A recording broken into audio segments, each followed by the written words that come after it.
Good afternoon everyone, welcome to gravity classes. Gravity classes में आप सभी बच्चों का स्वागत है। राइट, तो इसके लास्ट लेक्चर में बेटा हम लोग पढ़ रहे थे 8th क्लास ICSE बोर्ड का फर्स्ट चैप्टर मैटर, और मैटर में बेटा हम लोग 2 लेक्चर कंप्लीट कर चुके हैं, और आज के लेक्चर में हम लोग पढ़ेंगे बेटा inter conversion of state of matter.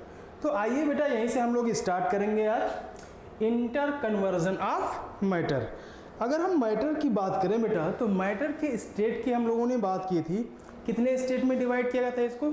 जब हम लोग क्लासिफिकेशन बेटा पढ़ रहे थे तो इसको 3 पार्ट में हम लोगों ने डिवाइड किया था, सॉलिड, लिक्विड एंड गैसेस में। राइट, तो आइए देखते हैं बेटा आज हम पढ़ेंगे inter conversion of matter.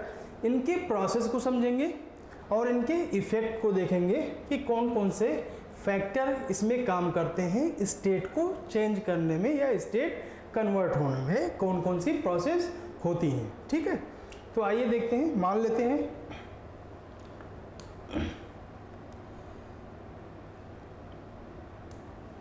Suppose बेटा ये अपने पास एक सॉलिड है और ये है सॉलिड के पार्टिकल्स।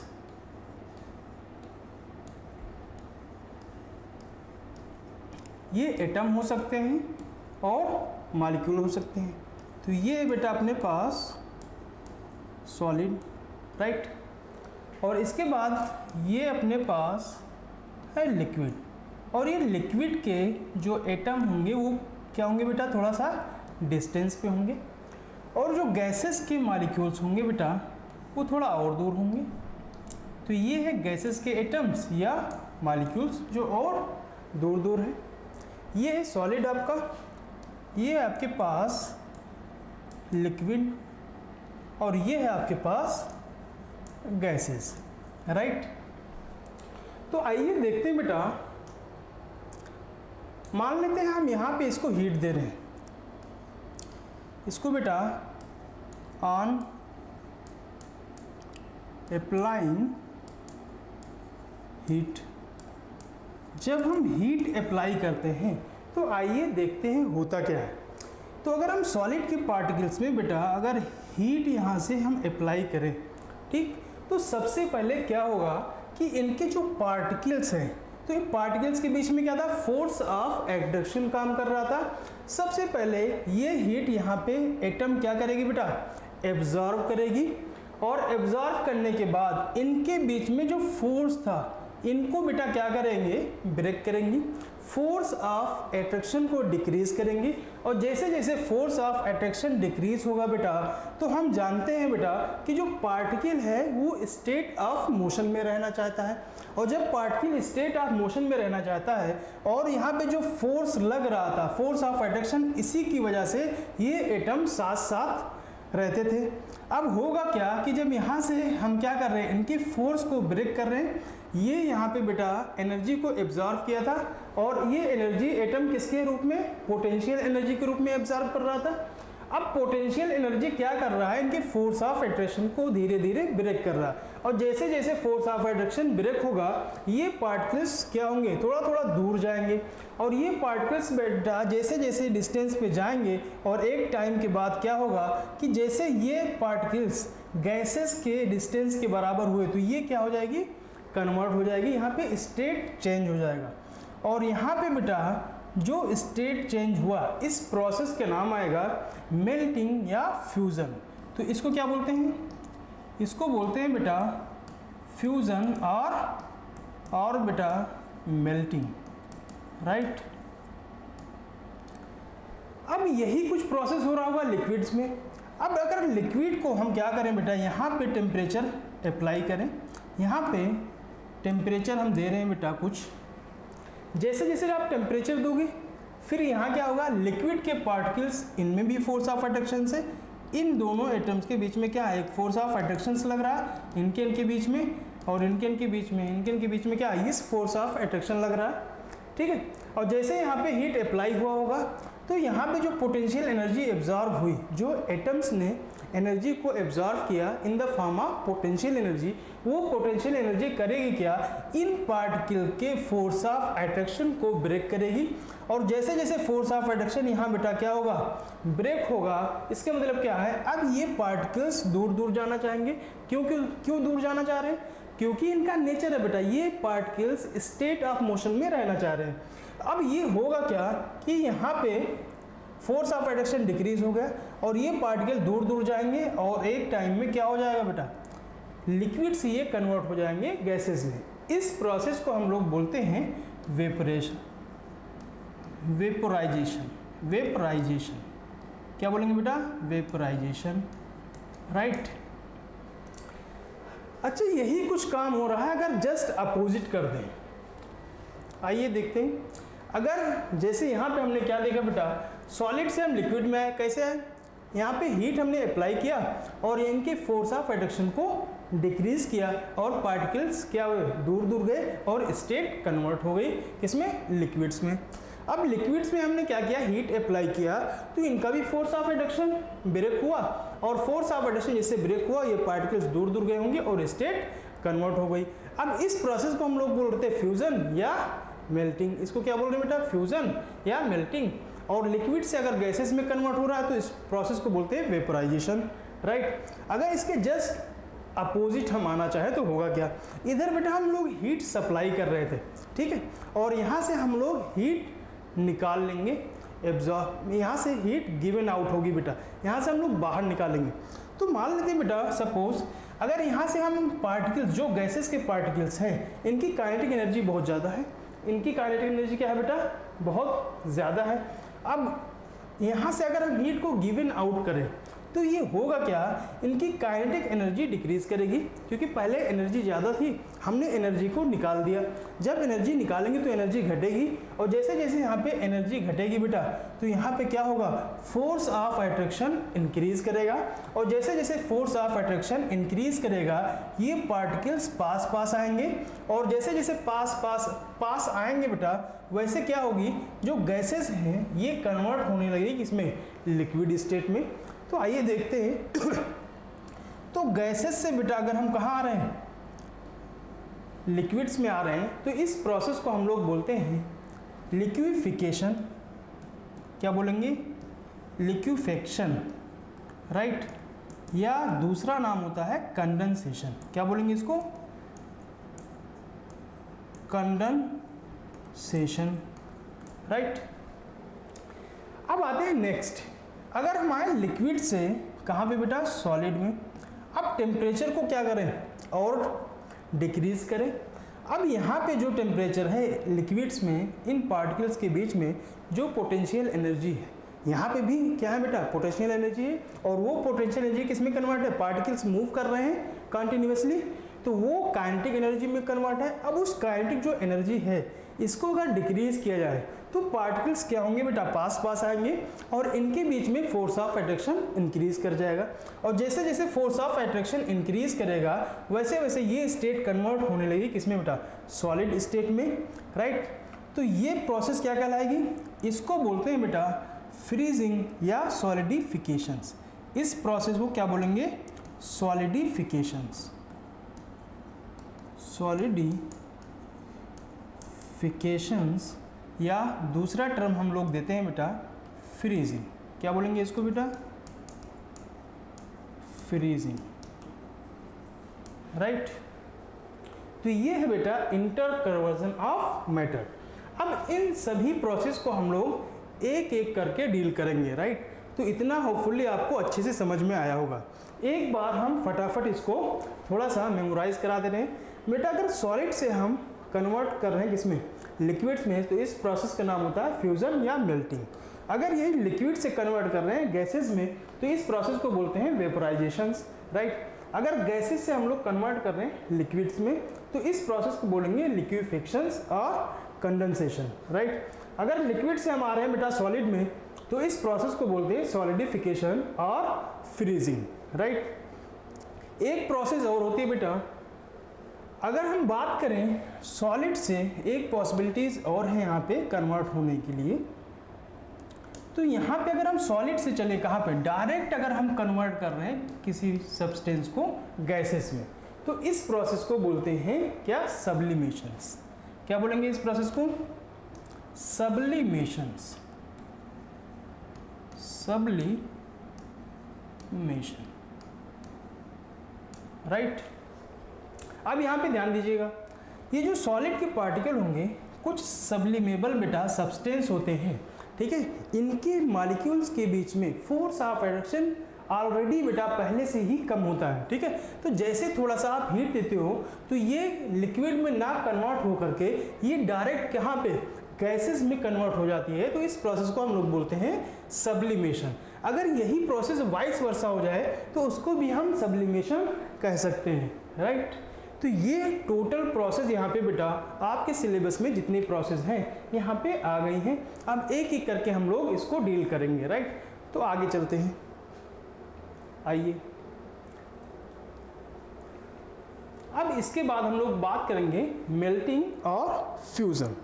अब देखिए बेटा ये एक प्रकार की क्या है, एक टाइप की प्रोसेस है जिसमें कोई सॉलिड क्या हो रहा होगा, लिक्विड स्टेट में कन्वर्ट हो रहा होगा एट अ फिक्स टेम्परेचर। किसी फिक्स टेम्परेचर पर जब कोई सॉलिड सब्सटेंस कन्वर्ट होता है किसमें, लिक्विड स्टेट में, तो इस प्रोसेस को हम लोग बोलते हैं मेल्टिंग और फ्यूजन, राइट। तो देखते हैं यहाँ पे, अब इसी प्रोसेस को हम थोड़ा सा अगर समझने की कोशिश करें तो आइए देखते हैं थोड़ा सा और इसको डीपली हम समझाते हैं इस बात को।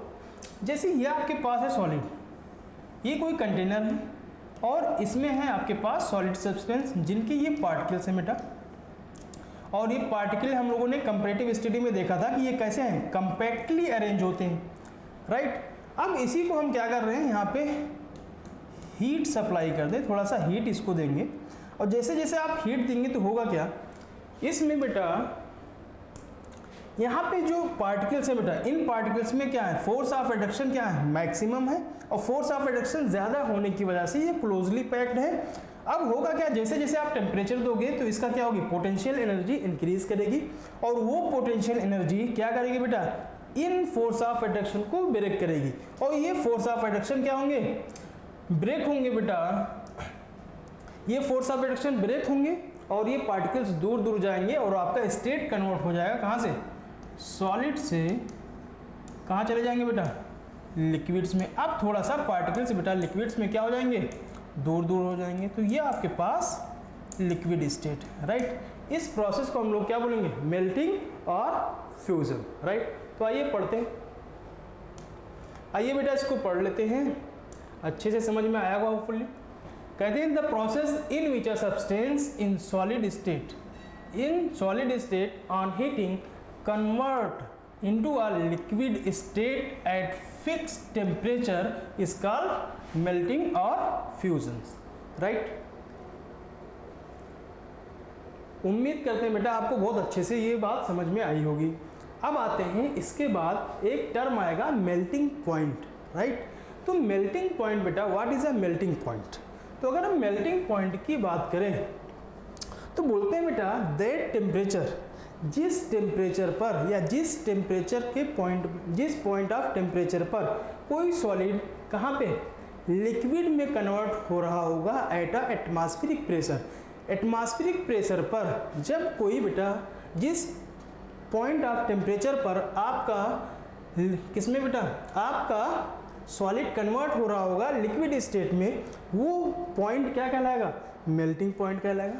फिर से समझने की कोशिश कीजिएगा, एट एटमॉस्फेरिक प्रेशर जब आपका सॉलिड किस में कन्वर्ट हो रहा हो, लिक्विड स्टेट में कन्वर्ट हो रहा हो, उस पॉइंट को बोलते हैं मेल्टिंग पॉइंट्स। आइए देखते हैं बेटा, बोलते हैं the temperature at which solid melts to convert. अगर सॉलिड मेल्ट करेगा तो कहाँ होगा बेटा, to convert a liquids at the atmospheric pressure is called melting points, right. तो बहुत सिंपल सी बात है। अब इसके बाद आते हैं सेकंड प्रोसेस हम लोग का आएगा मेल्टिंग पॉइंट या फ्यूजन के बाद वेपोराइजेशन। ये प्रोसेस एक एक करके हम लोग अच्छे से डील कर लेंगे और लास्ट में हम लोग पढ़ेंगे लॉ ऑफ कंजर्वेशन ऑफ मास, और ये आपका चैप्टर एंड हो जाएगा। आइए देखते हैं सेकंड प्रोसेस बेटा अपना वेपोराइजेशन। अब वेपोराइजेशन में आपके पास बेटा यहाँ पे कोई लिक्विड्स होंगे, क्या होंगे, यहाँ पे कोई लिक्विड्स होंगे और ये हैं आपके लिक्विड के पार्टिकल्स। और लिक्विड के पार्टिकल्स आप जानते हैं बेटा, ठीक है, कि थोड़ा सा सॉलिड से डिस्टेंस पे होते हैं। अब इसमें अगर हम हीट अप्लाई करें, ठीक है, इसको हीट दे दें, क्या दे दें बेटा, हीट अगर इसको हम अप्लाई करें इस पर, तो ये क्या होंगे, इनके बीच में क्या काम कर रहा था, पार्टिकल्स के बीच में बेटा ये फोर्स ऑफ अट्रैक्शन काम कर रहे थे, राइट। अब ये फोर्स ऑफ अट्रैक्शन क्या होगा, जैसे जैसे आप हीट दोगे ये पार्टिकल्स इस हीट को एब्जॉर्ब करेंगे और एब्जॉर्ब करने के बाद इन फोर्स ऑफ अट्रैक्शन को ब्रेक करेंगे। और जैसे जैसे फोर्स ऑफ अट्रैक्शन यहाँ पे बेटा ब्रेक होगा तो इनका फोर्स ऑफ अट्रैक्शन डिक्रीज करेगा और यहाँ पे पार्टिकल के बीच में स्पेस इंक्रीज करेगा और आपका स्टेट कन्वर्ट हो जाएगा कहाँ से, लिक्विड से गैसेज स्टेट में। अब गैसेज स्टेट में बेटा जो पार्टिकल्स हैं वो बहुत दूर दूर होंगे, तो ये आपके पास है गैसेज स्टेट, राइट। तो यही कुछ लिखा हुआ, आइए देखते हैं। अब इसके डेफिनेशन पे आते हैं वेपोराइजेशन के। बोलते हैं the process in which a substance in liquid state on heating convert into a gaseous state at fixed temperature is called vaporisation, right. अब फिर इसी से निकल करके आएगा एक टर्म वेपोराइजेशन पॉइंट। अब इस पे आएगा बेटा वेपोराइजेशन पॉइंट या इसी को बोलेंगे बॉइलिंग पॉइंट्स। अब जिस टेम्परेचर पर, अब फिर वही बात आ गई कि जिस टेम्परेचर पर कोई आपके पास जो लिक्विड है वो कन्वर्ट हो रहा होगा गैसियस, किसमें, गैसियस स्टेट में एट अ एटमॉस्फेरिक प्रेशर, तो वो क्या कहलाएगा बेटा, बॉइलिंग पॉइंट कहलाएगा। फिर से सुनिए, अगर इसकी डिफिनेशंस की बात करें तो हम बोलते हैं that temperature in which a liquids convert into a gaseous state at a atmospheric pressure is called boiling point। आइए देखते हैं बेटा, अगर हम boiling point की बात करें तो क्या लिखा है, the temperature at which a liquids change into a gaseous state at the atmospheric pressure is called boiling points, right।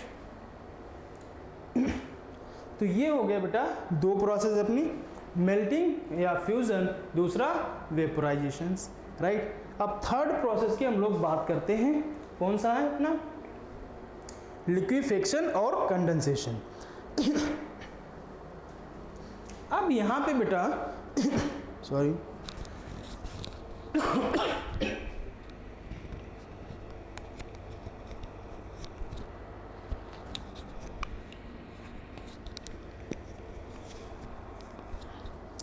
अब आइए देखते हैं लिक्विफेक्शन प्रोसेस को या कंडेंसेशन, इसी का दूसरा टर्म है बेटा कंडेंसेशंस। अब अगर कंडेंसेशन की बात करें तो यहाँ पे आपके पास कोई गैसियस स्टेट में है, जस्ट अपोजिट चलना है। ये है आपके पास कोई गैस, ये है गैस या गैसेस, कोई भी ले सकते हैं। अब गैसेस के पार्टिकल्स आप जानते हो क्या बेटा, थोड़ा दूर दूर होंगे, ठीक।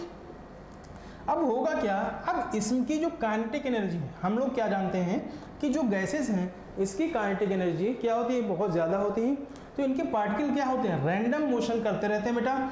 अब यहाँ से हीट को हम लोग आउट कर दें, गिवन आउट, तो यहाँ से बेटा अगर हम हीट गिवन आउट कर रहे हैं, तो अगर यहाँ से हीट हम क्या कर रहे हैं, निकाल रहे हैं बेटा, तो इनके बीच में क्या हुआ, फोर्स ऑफ अट्रैक्शन इंक्रीज करने लगेगा और स्पेस डिक्रीज करने लगेगा। और जैसे जैसे बेटा पार्टिकल्स के बीच में स्पेस डिक्रीज होगा और फोर्स ऑफ अट्रैक्शन इंक्रीज होगा, वैसे ये क्या हो जाएंगे बेटा, कन्वर्ट हो जाएंगे किसमें, लिक्विड स्टेट में। अब ये लिक्विड स्टेट में आ गए तो पार्टिकल्स क्या हो जाएंगे, थोड़ा सा पास पास आने लगे, राइट। तो किस में कन्वर्ट हो गए, लिक्विड्स में। इसी को हम लोग बोलते हैं कंडेंसेशन। तो जिस प्रोसेस से हम गैसेस से बेटा लिक्विड्स में आते हैं उसी प्रोसेस को हम लोग क्या बोलते हैं, लिक्विफेक्शन या कंडेंसेशन, राइट। आइए देखते हैं, बोलते हैं बेटा the process in which a substance in gaseous state on a cooling convert into a liquid state at a fixed temperature is called liquefaction or condensation, right. तो होपफुली आपको अच्छे से समझ में आया होगा। छोटे छोटे टर्म है बेटा, इसको अच्छे से क्लियर करेंगे। अब आते हैं लिक्विफेक्शन पॉइंट। अब जिस पॉइंट पर बेटा जिस टेम्परेचर या that point of temperature in which gases convert into a liquid state, right, at a atmospheric pressure is called liquefaction point. आइए देखते हैं। बोलते हैं बेटा the temperature at which gases क्या हो रही होंगी, convert into a liquids at the atmospheric pressure is called liquefaction point, right. तो ये बहुत इजी है, कोई दिक्कत की बात नहीं है इसमें, ठीक। तो उम्मीद करते हैं बेटा आपको अच्छे से क्लियर हो रहा होगा। अब इसके बाद हम लोग चलेंगे नेक्स्ट प्रोसेस पे। अब इसके बाद आता है आपके पास सॉलिडिफिकेशंस। अब फिर वही बात, इस बार क्या होगा बेटा, आपके पास कोई लिक्विड्स है और लिक्विड में हमने क्या देखे थे, जो पार्टिकल्स हैं ऑलरेडी क्या है बेटा, पास पास है। इसमें कंपैरेटिवली गैसेस के फोर्स ऑफ एट्रैक्शन पार्टिकल्स के बीच में क्या है, ज़्यादा है। अब यहाँ पे हम लोग फिर क्या करेंगे, यहाँ पे हीट गिवन आउट करेंगे, यहाँ से और हीट निकालेंगे।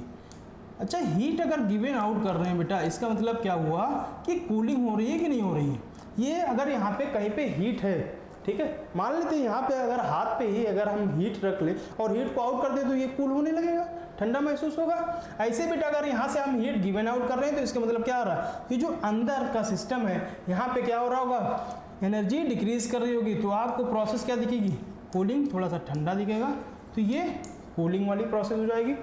आप कह रहे हैं बेटा अगर इसको कूल कर रहे हो, ठंडा कर रहे हो, तो होगा क्या, इनके बीच में फोर्स ऑफ एट्रैक्शन इंक्रीज करेगा, और फोर्स ऑफ एट्रैक्शन अगर इंक्रीज कर रहा है बेटा तो होगा क्या, इन पार्टिकल्स के बीच में स्पेस क्या होने लगेगा, डिक्रीज होने लगेगा। और जैसे जैसे स्पेस यहाँ पे डिक्रीज होगा तो ये पास आने लगेंगे और ये क्लोजली पैक होने लगेंगे, और आपका स्टेट कन्वर्ट होने लगेगा किसमें बेटा, ऑन कूलिंग क्या होगा, ऑन कूलिंग ये लिक्विड कन्वर्ट हो जाएगा बेटा किसमें, सॉलिड स्टेट में। ये बेटा यहाँ पे देखिएगा जो पार्टिकल्स हैं बहुत क्लोजली पैक्ड हो गए, इसके मतलब ये कन्वर्ट हुए किसमें, सॉलिड में, राइट। तो ये बना सॉलिड।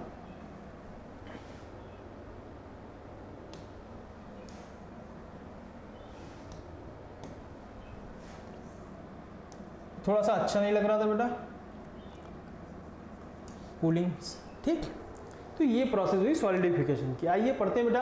बोलते हैं the process in which a substance in liquid state on cooling convert into a solid state at fixed temperature is called solidification, right.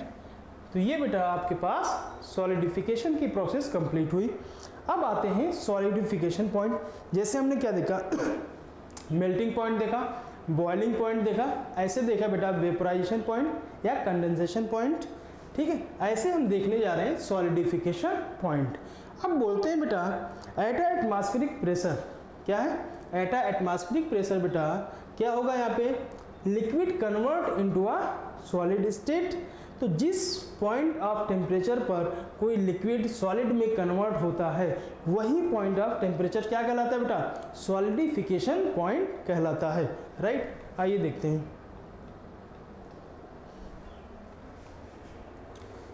अब ये देखिए सॉलिडिफिकेशन पॉइंट,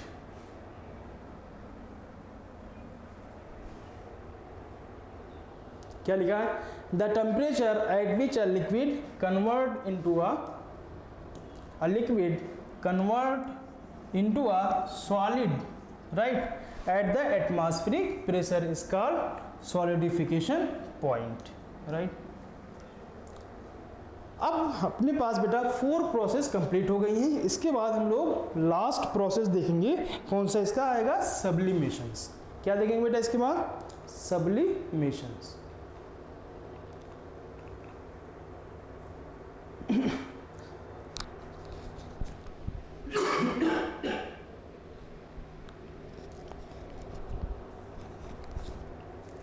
आइए देखें, अगर हम सब्लिमेशन की बात करें तो ये बेटा बहुत सारे सब्सटेंस ऐसे होते हैं जो सब्लिमेबल सब्सटेंस होते हैं।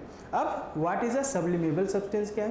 कहते हैं वे सब्सटेंस बेटा जिसके बीच में पार्टिकल्स के बीच में फोर्स ऑफ रिडक्शन बहुत वीक होता है, ठीक है, वो सब्सटेंस क्या कहलाते हैं? सब्लिमेबल सब्सटेंस कहलाते हैं। जैसे फॉर एग्जांपल आपके पास कैम्फर है,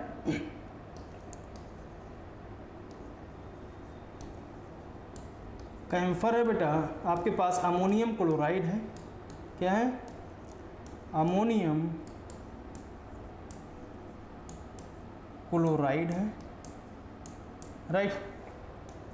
उसके बाद ड्राई आइस है, ड्राई आइस। ये सब सब्सटेंस क्या है बेटा? ये होते हैं क्या? Sublimable substance. ये सब्सटेंस क्या कहलाते हैं? ये बेटा आपके पास sublimable substance, right, sublimable substance.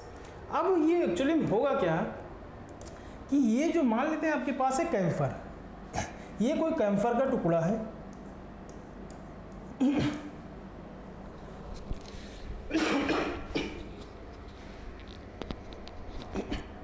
अब ये है कोई कैम्फर का पीस बेटा। अब कैम्फर का जो पीस है, इनके बीच में जो पार्टिकल्स होंगे, इन पार्टिकल्स के बीच में जो फोर्स ऑफ अट्रैक्शंस काम कर रहा होगा, ये क्या है? Very weak, very weak. ये ऑलरेडी बेटा क्या है? फोर्स ऑफ अट्रैक्शन इनके बीच में क्या है? वीक है। तो जैसे आप थोड़ा सा इनको टेम्परेचर आप बेटा देते हो, क्या देते हैं? थोड़ा सा आप इसको हीट दे दोगे तो ये क्या हो जाएगा? ये सॉलिड था अभी बेटा, ये सॉलिड से कन्वर्ट हो जाएगा किसमें? डायरेक्ट गैसेस में, राइट। ये लिक्विड में कन्वर्ट नहीं हुआ बेटा, डायरेक्ट किस में कन्वर्ट हो गया? गैसेस में। और इसी प्रोसेस को हम लोग क्या बोलते हैं? सब्लिमेशंस बोलते हैं। आइए देखते हैं बेटा, आइए देखें क्या लिखा है। The process in which a substance in solid state on heating convert into a gaseous state directly without a liquid state. मतलब विदाउट अ लिक्विड स्टेट का क्या मतलब है? लिक्विड स्टेट में कन्वर्ट हुए बिना ये डायरेक्ट कहाँ कन्वर्ट हो गए? गैसियस स्टेट में कन्वर्ट हो गए। इसलिए इसको क्या बोल रहे हैं बेटा? सब्लिमेशंस कहते हैं, राइट। तो उम्मीद करते हैं आपको बहुत अच्छे से समझ में आया होगा।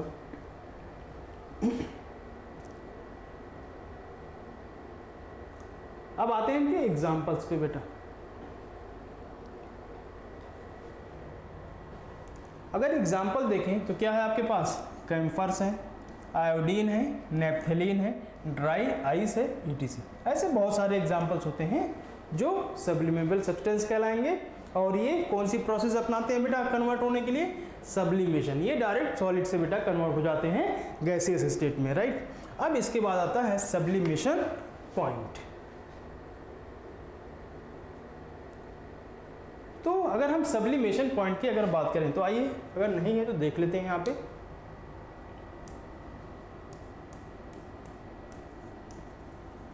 Sublimation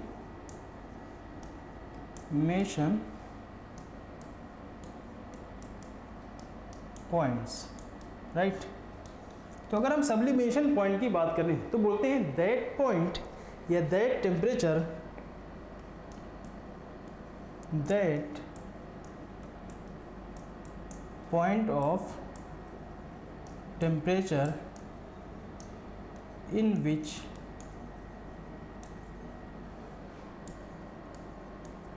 a solid converts into a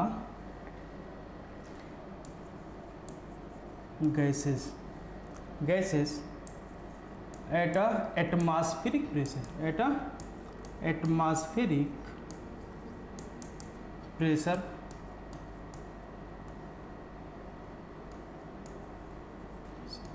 is called, क्या होगा बेटा?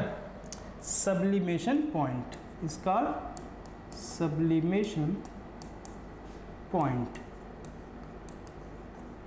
राइट। तो हम बोलते हैं बेटा वे पॉइंट ऑफ टेम्परेचर जिस पर कोई सॉलिड क्या सॉलिड बेटा कहाँ कन्वर्ट हो रहा है, गैसियस स्टेट में कन्वर्ट हो रहा है, उसको हम लोग क्या बोलेंगे, एट एटमॉस्फेरिक प्रेशर या सब्लिमेशन पॉइंट, राइट। तो ये एक जैसा पैटर्न है बेटा। सभी प्रोसेस में हमने क्या देखा कि एक जैसा पैटर्न होता है, चाहे डिफिनेशंस की बात करें या मेल्टिंग पॉइंट की बात करें, बॉइलिंग पॉइंट की बात करें, बस यहाँ पे स्टेट का नाम चेंज कर देना, बाकी प्रोसेस एक जैसा, राइट। तो एक बार अगर इसकी डेफिनेशन आप अच्छे से पढ़ लोगे तो बहुत अच्छे से ये तैयार हो जाएगा, ठीक है।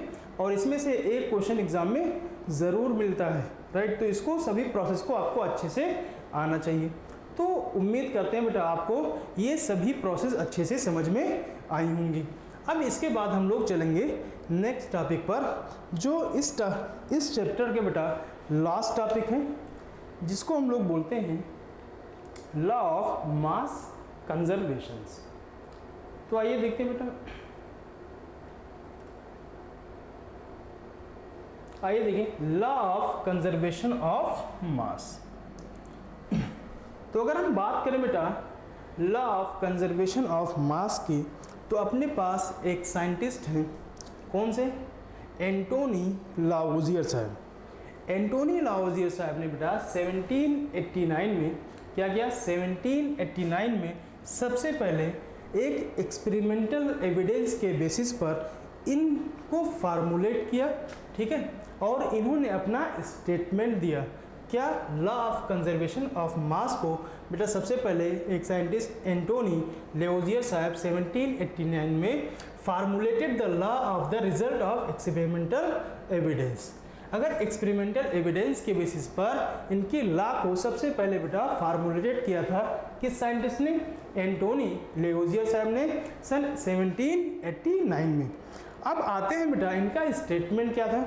तो इनका स्टेटमेंट यह है, कंजर्वेशन ऑफ मास की बात करें तो बोलते हैं बेटा during a chemical reactions mass can neither be created nor be destroy, right.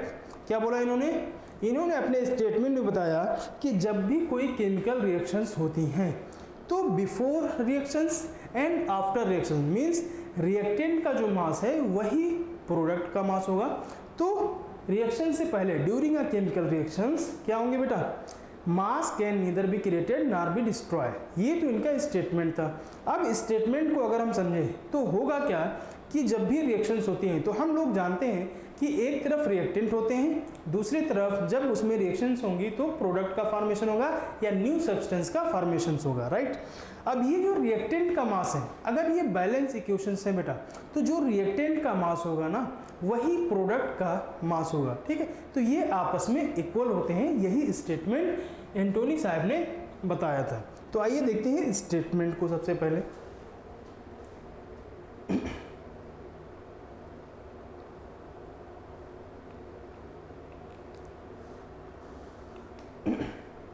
अब यहां पे देखिएगा बेटा स्टेटमेंट, बोलते हैं matter is neither created nor destroy during a chemical reactions. कोई भी केमिकल रिएक्शन से बेटा उसके दौरान ना तो मास क्या होंगे, क्रिएट हो सकते हैं और ना डिस्ट्रॉय हो सकते हैं, but change from one form to another, एक फॉर्म से दूसरे फॉर्म में ये बेटा चेंज हो जाएंगे, बट ना तो डिस्ट्रॉय होंगे और ना ही क्रिएट होंगे। ना तो मास बनेगा बेटा ड्यूरिंग रिएक्शंस, ना तो मास खत्म होगा। इनका कहने का मतलब ये सिर्फ एक फॉर्म से दूसरे फॉर्म में चेंज हो जाएंगे, राइट। जैसे नेक्स्ट देखिएगा, अब आते हैं कि कुछ एक्सप्लेनेशन की बात कर लेते हैं। मान लेते हैं बेटा सपोज अपने पास, आइए देखते हैं, कहते हैं कि इफ ए प्लस बी ये आपस में रिएक्ट करते हैं और सी और डी का फॉर्मेशन होता है। ये कोई हाइपोथेटिकल रिएक्शन है कि इफ ए प्लस बी ये आपस में रिएक्ट करेंगे और सी और डी प्रोडक्ट का फॉर्मेशन करते हैं। अब सुनिए बेटा, किसी भी केमिकल रिएक्शंस को एक एरो से दिखाते हैं बेटा, और ये एरो क्या करता है, एक डायरेक्शन बताता है कि एरो का जो टेल वाला एंड है ये होता है आपके पास रिएक्टेंट। क्या होंगे बेटा ये रिएक्टेंट्स, राइट। और एरो का जो हेड वाला पोर्शन है ये होता है बेटा इधर वाला पोर्शंस आपके पास प्रोडक्ट, क्या होंगे, प्रोडक्ट।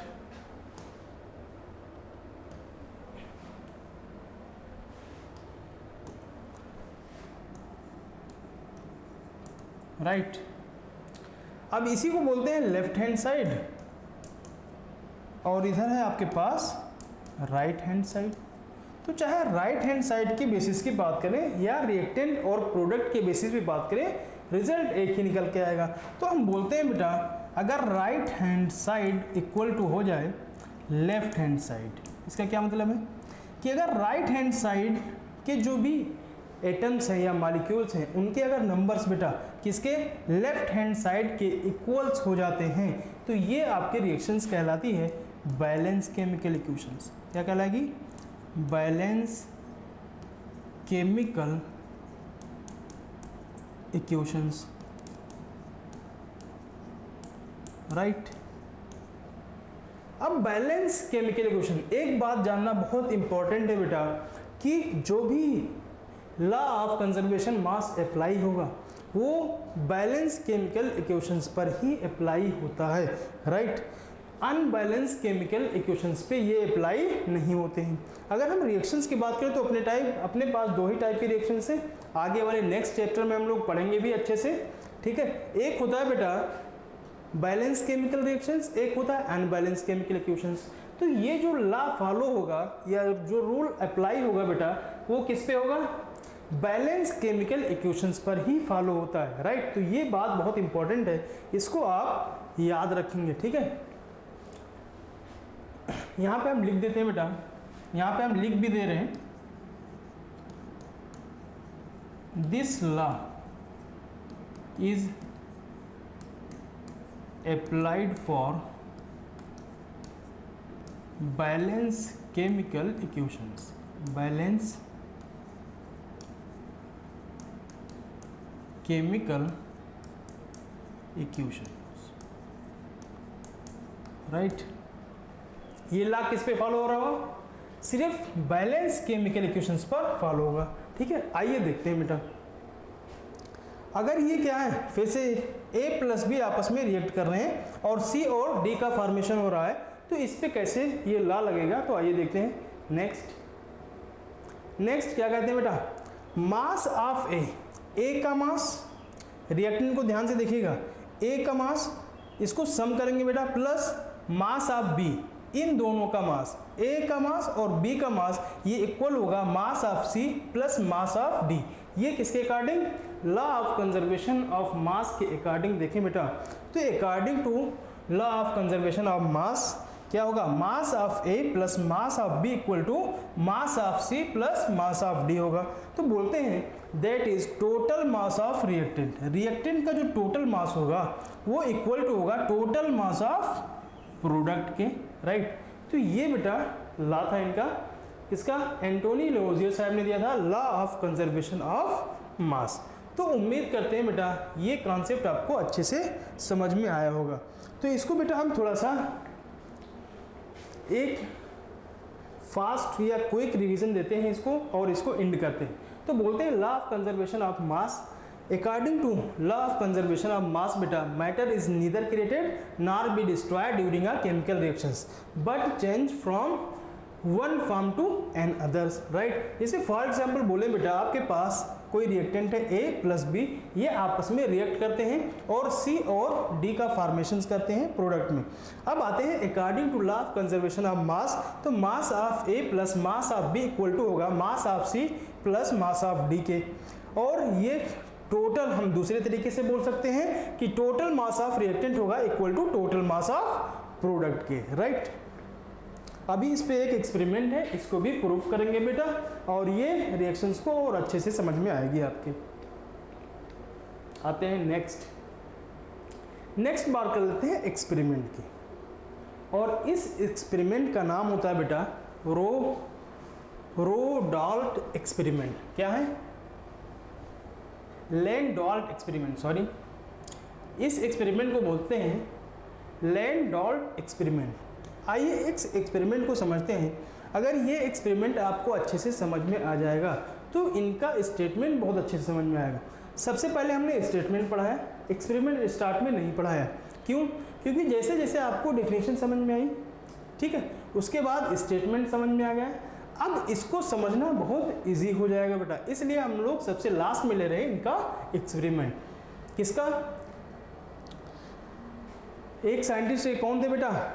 एंटोनी लेवोजियर साहब का ये एक्सपेरिमेंट है। इन्होंने इस एक्सपेरिमेंट का नाम दिया था लैंडोल्फ्स एक्सपेरिमेंट, राइट। इन्होंने क्या किया बेटा, एक एच शेप ट्यूब लिया था। आइए देखते हैं इन्होंने बेटा इस एक्सपेरिमेंट को, आइए थोड़ा सा अच्छे से समझते हैं। ये आपके पास एच शेप ट्यूब है,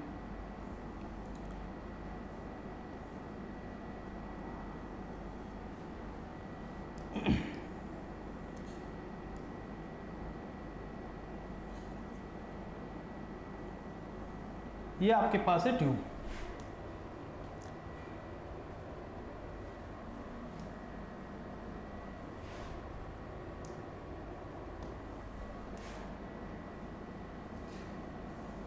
ये आपके पास है बेटा एच शेप ट्यूब है। इन्होंने क्या किया था, एच शेप ट्यूब लिया और इस ट्यूब में इन्होंने बेटा एक तरफ दूसरा सॉल्यूशन भरा और दूसरी तरफ दूसरा सॉल्यूशन। आइए देखते हैं।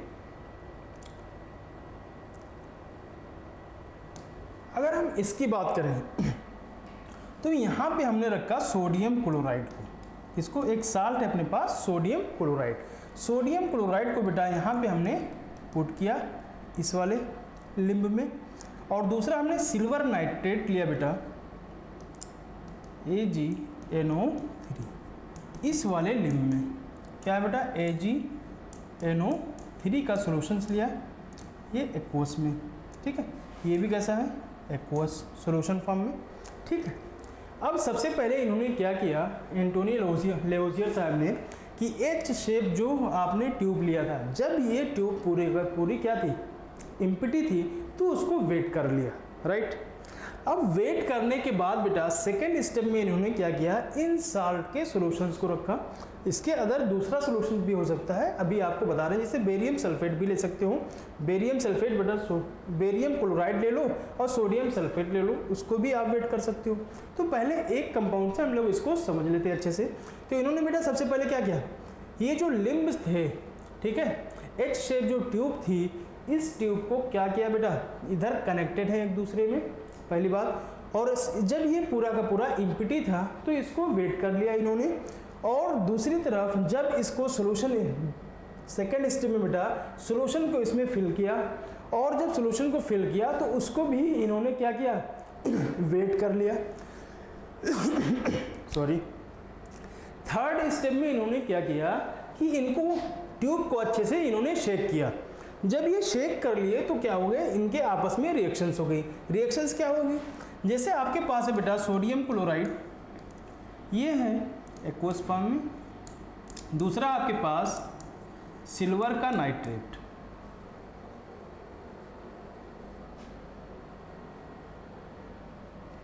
ठीक है, सिल्वर का नाइट्रेट, ये भी कैसे बेटा, एक्वस फॉर्म में।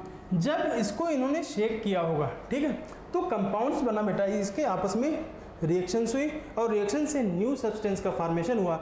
यहाँ से सिल्वर क्लोराइड का बेटा वाइट प्रेसिपिटेट मिला, इनको क्या मिला, सिल्वर क्लोराइड का पीपीटी मिली, राइट। और दूसरा मिला सोडियम का नाइट्रेट, क्या मिला, सोडियम का नाइट्रेट, राइट। अब यहाँ पे ध्यान दीजिएगा, अगर ये रिएक्शंस बैलेंस है कि नहीं, तो यहाँ पे अगर सोडियम देखिए बेटा 1 है तो यहाँ पे भी सोडियम 1 है, और सिल्वर देखिए 1, सिल्वर उधर भी 1 है। नाइट्रोजन कितना इधर 1, इधर भी देखिए नाइट्रोजन 1 है, ऑक्सीजन 3 और ऑक्सीजन 3, ये रिएक्शन से बेटा बैलेंस।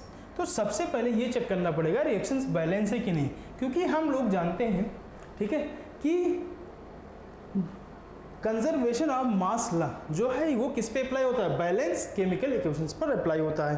तो इन्होंने क्या किया बेटा, जब इनको शेक किया तो ये रिएक्शंस हुई, तो इन्होंने क्या देखा, अब इसको फिर ले जाकर के वेट किया, तो देखा जो पहले जितना ही वेट था, ठीक है, जो रिएक्टेंट के वेट थे, भैया खाली ट्यूब को फर्स्ट स्टेप में क्या करना, जो आपके पास एम्प्टी ट्यूब है उसको वेट कर लो, सेकेंड स्टेप में क्या करो, इन सोल्यूशन को इसमें फिल करो, उसको वेट कर लो। थर्ड स्टेप में इसको शेक करो कि आपस में रिएक्शंस हो जाए और उसको आप वेट कर लो। तो इन्होंने क्या देखा बेटा कि जो जब सोल्यूशन रखा था तो जितना वेट पहले था आफ्टर रिएक्शंस उतना ही इनको वेट मिल रहा था या मास मिल रहा था। तो इससे ये बात प्रूफ हो रही थी कि ड्यूरिंग अ केमिकल रिएक्शंस, ठीक है, क्या हो रहा है, रिएक्टेंट का मास इक्वल टू किसके, प्रोडक्ट के मास के इक्वल होता है, राइट। तो ये लॉ प्रूफ हो रहा था। लेकिन बेटा इन्होंने थोड़ा सा यहाँ पे ड्रॉबैक इनका भी है, लेकिन अभी बात करते हैं। अभी पहले इस एक्सपेरिमेंट को देखते हैं। अब आते हैं कुछ लिमिटेशंस की। ये एक्सपेरिमेंट समझ में आई कि नहीं? तो यहाँ से हम लिख सकते हैं अकॉर्डिंग टू, इन्होंने क्या देखा, according to law of mass conservation, क्या बोलते हैं बेटा, मास ऑफ रिएक्टेंट, यहाँ से क्या आएगा, mass of reactants equal to mass of product के, मास ऑफ प्रोडक्ट्स। ये आपस में प्रूफ हुआ बेटा। क्या हुआ बेटा कि मास ऑफ रिएक्टेंट के किसके इक्वल है, मास ऑफ प्रोडक्ट के, राइट।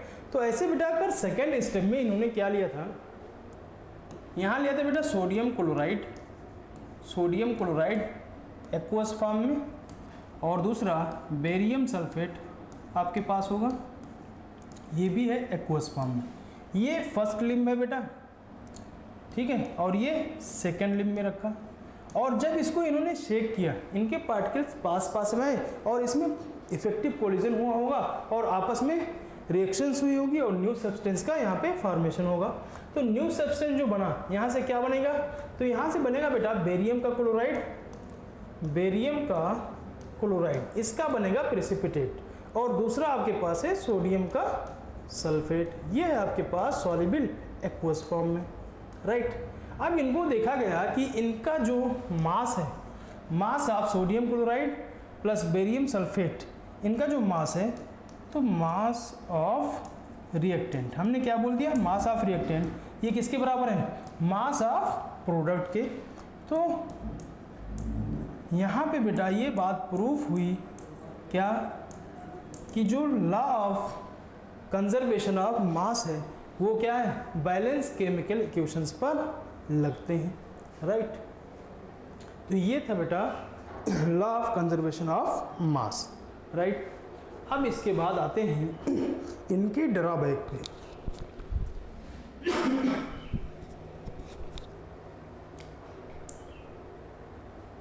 अब आइए बात कर लेते हैं बेटा ड्रॉबैक की। तो अगर हम लिमिटेशन की बात करें तो व्हाट इज अ लिमिटेशन, तो जो भी कमी रहती है ना, यहाँ पे क्या बेटा, लिमिटेशन का मतलब क्या है, ड्रॉबैक है, या जो भी लॉ में थोड़ा बहुत एरर है उसकी बात हम लोग लिमिटेशन में कर लेते हैं, राइट। तो अगर हम इसकी लिमिटेशन में देखें बेटा, तो इन्होंने क्या बोला था कि जो टोटल मास ऑफ रिएक्टेंट है वो इक्वल टू है किसके, टोटल मास ऑफ प्रोडक्ट के। लेकिन इस बात में थोड़ा सा एरर था। एरर क्या था कि जब भी रिएक्शंस होंगी, जैसे आपके पास जो रिएक्टेंट है, जब वो रिएक्शंस में पार्टिसिपेट करेंगे तो यहाँ पे एनर्जी रिलीज भी हो सकती है और एनर्जी एब्जॉर्ब भी हो सकती है ना। तो अगर एनर्जी रिलीज हुई है तो प्रोडक्ट का टोटल मास जो एनर्जी रिलीज हुई है बेटा, अगर उसको आप इंक्लूड नहीं करोगे तो टोटल मास में कुछ ना कुछ डिफरेंस आ जाता है, थोड़ा सा त्रुटि आ जाती है, ठीक है। तो आइए देखते हैं क्या लिखा हुआ है। Landolt observe causes for a very slight error, बहुत थोड़ा सा एरर है इन द एक्सपेरिमेंट। इनके एक्सपेरिमेंट में अगर देखें तो थोड़ा सा एरर मिलता है। क्या एरर मिलता है कि chemical energy store up in the reactants is release in the form of heat और लाइट। जो रिएक्टेंट है बेटा, उसकी जो पोटेंशियल एनर्जी है जो स्टोर करके रखा है, जब उसमें रिएक्शंस होती हैं ना, जब उसमें रिएक्शंस होंगे तो क्या होंगी, वो एनर्जी हीट या लाइट की फॉर्म में रिलीज हो सकती हैं। अच्छा, जब हीट और लाइट की फॉर्म में एनर्जी रिलीज हो जाएगी तो कुछ ना कुछ मास में डिफरेंस आ जाता है। तो बोलते हैं hence the mass is converted to energy. तो हम बोलते हैं बेटा the mass is converted to energy and this mass and energy are to be considered together. इसलिए हम लोग क्या करेंगे, तो मास ही कन्वर्ट होगा एनर्जी में, और वो एनर्जी में अगर कन्वर्ट हो चुका है तो यहाँ पे मास कुछ ना कुछ कमी आएगी। तो हम लोग क्या बोलेंगे कि इसमें अगर आपको इसको क्या करना है, करेक्ट करना है, तो हम बोल दिया करेंगे कि total mass of reactant plus क्या है एनर्जी की बात भी कर लेंगे, एनर्जी को भी कंसीडर कर लेंगे। तो the mass and energy are to be considered. तो मास और एनर्जी रिएक्टेंट का और मास और एनर्जी प्रोडक्ट का ये होगा इक्वल। ठीक है, तो ज़्यादा करेक्ट आएगा। ठीक, वैसे बेटा बहुत कम डिफरेंस आता है, फिर भी हमको पढ़ना था तो हम लोगों ने लिमिटेशन की बात कर ली। तो इसके बाद बेटा आपका टोटल सिलेबस यहाँ पे फर्स्ट चैप्टर का कंप्लीट होता है।